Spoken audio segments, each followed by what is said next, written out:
बहुत समय पहले मथुरा नगरी में उग्रसेन नामक एक धर्मपरायण राजा राज्य करता था। वह अपनी प्रजा के प्रति न्यायप्रिय और दयालु था, परंतु उसके पुत्र कंस के मन में लोभ और क्रूरता भरी थी। जब कंस बड़ा हुआ तो उसने अपने ही पिता को बंदी बना लिया और स्वयं राजा बन बैठा। उसके अत्याचारों से सारी प्रजा त्रस्त थी। अद्भुत भविष्यवाणी और श्री कृष्ण का जन्म। एक दिन मथुरा में बड़े हर्षोल्लास के साथ कंस की बहन देवकी का विवाह वसुदेव से संपन्न हुआ। लेकिन जैसे ही कंस देवकी को ससुराल छोड़ने जा रहा था, आकाशवाणी हुई, हे कंस, जिस देवकी को तू इतने प्रेम से विदा कर रहा है, उसी के गर्भ से जन्म लेने वाला 8वां पुत्र तेरा सहार करेगा। यह सुनते ही कंस भयभीत हो गया और उसने अपनी बहन देवकी को मारने के लिए तलवार उठा ली। वसुदेव ने हाथ जोड़कर प्रार्थना की, हे कंस, देवकी का क्या दोष? तुम चाहो तो हम अपनी संतान तुम्हें सौंप देंगे। कंस ने सोचा कि अभी तो कोई संतान हुई ही नहीं, फिर मारने की क्या जल्दी। उसने दोनों को कारागार में डाल दिया और पहरेदारों से कह दिया कि जैसे ही कोई संतान जन्म ले, उसे तुरंत मार दिया जाए। समय बीता और देवकी के गर्भ से 6 पुत्रों ने जन्म लिया। कंस ने निर्दयता से सभी को मार डाला। जब 7वां पुत्र गर्भ में आया तो भगवान विष्णु की माया से वह रोहिणी के गर्भ में स्थानांतरित हो गया। यह बालक आगे चलकर बलराम के नाम से प्रसिद्ध हुआ। फिर वह घड़ी आई जब 8वें पुत्र के जन्म का समय निकट था। कारागार के चारों ओर अंधकार छा गया, पहरेदार गहरी नींद में सो गए और जेल के दरवाजे स्वयं खुल गए। भाद्रपद महीने की अष्टमी तिथि थी, आधी रात का समय था और आकाश में घनघोर वर्षा हो रही थी। उसी समय भगवान विष्णु स्वयं प्रकट हुए। उनका स्वरूप अद्भुत था, श्यामवर्ण, पीतांबरधारी, 4 भुजाओं में शंख, चक्र, गदा और पद्म लिए हुए। भगवान ने वसुदेव से कहा, मुझे शीघ्र ही गोकुल में नंद बाबा के घर ले जाओ और वहां यशोदा के नवजात शिशु को यहां ले आओ। कोई भी तुम्हें नहीं रोकेगा। वसुदेव ने बालक को एक टोकरी में रखा और रात के अंधेरे में यमुना पार करने लगे।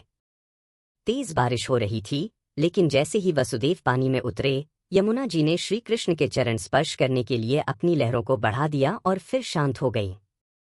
शेषनाग ने आकर वसुदेव और श्री कृष्ण के ऊपर छत्र बना लिया। वसुदेव बिना किसी बाधा के गोकुल पहुंचे और नवजात कन्या को लेकर लौट आए। जैसे ही कंस को कन्या के जन्म की सूचना मिली, उसने तुरंत उसे मारने के लिए उठा लिया। लेकिन कन्या हंस पड़ी और आकाश में उड़ गई। देवी का रूप धारण कर बोली, कंस, मुझे मारने से क्या लाभ? तेरा काल तो जन्म ले चुका है। श्री कृष्ण की बाल लीलाएं। गोकुल में श्री कृष्ण का लालन पालन माता यशोदा और नंद बाबा ने किया। वे एक बालक के रूप में बड़े ही चंचल और मनमोहक थे। उनकी मुस्कान से हर कोई मोहित हो जाता था। माखन चोरी।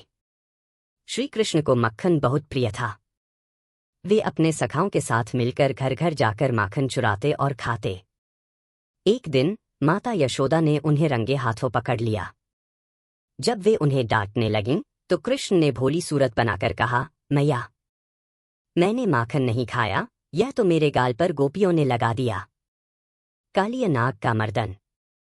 गोकुल के पास यमुना नदी में कालिय नामक एक विषैला नाग रहता था। उसके विष के कारण यमुना का जल जहरीला हो गया था। एक दिन श्री कृष्ण नदी में कूद पड़े और नाग के सिर पर चढ़ गए। उन्होंने कालिय के फनों पर नृत्य किया और उसे पराजित कर दिया। गोवर्धन पर्वत उठाना। एक बार इंद्रदेव ने गोकुलवासियों से नाराज होकर मूसलधार बारिश शुरू कर दी।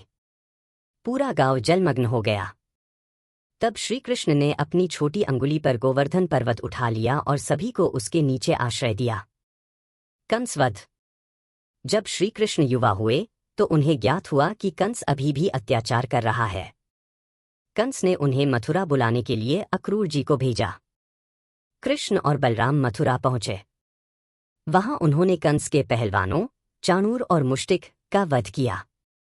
अंततः कृष्ण ने कंस को उसके सिंहासन से खींचकर धरती पर गिराया और उसका संहार कर दिया। द्वारका की स्थापना और विवाह। मथुरा पर बार बार आक्रमण होते देख श्री कृष्ण ने समुद्र के किनारे एक नई नगरी बसाई, द्वारका। यहां वे द्वारकाधीश के रूप में प्रतिष्ठित हुए। उन्होंने रुक्मिणी, सत्यभामा और अन्य रानियों से विवाह किया। महाभारत और गीता का उपदेश। महाभारत युद्ध के समय जब अर्जुन युद्ध करने से हिचकिचाने लगे, तब श्री कृष्ण ने उन्हें गीता का उपदेश दिया। उन्होंने समझाया, हे अर्जुन, कर्म किए जा, फल की चिंता मत कर। धर्म की रक्षा करना तेरा कर्तव्य है। श्री कृष्ण का गोलोक प्रस्थान। महाभारत युद्ध के बाद यादवों के बीच आपसी कलह बढ़ गई। एक दिन जब श्री कृष्ण पीपल के वृक्ष के नीचे विश्राम कर रहे थे, तब एक शिकारी ने गलती से उन्हें हिरण समझकर तीर चला दिया। तीर उनके पैर में लगा और इसी के साथ उनकी लीला समाप्त हो गई। श्री कृष्ण ने शरीर त्याग कर गोलोकधाम प्रस्थान किया, लेकिन वे सदा के लिए भक्तों के हृदय में बस गए। उनकी लीलाएं अनंत हैं और उनका नाम संपूर्ण संसार में गुंजायमान रहेगा। जय श्री कृष्ण।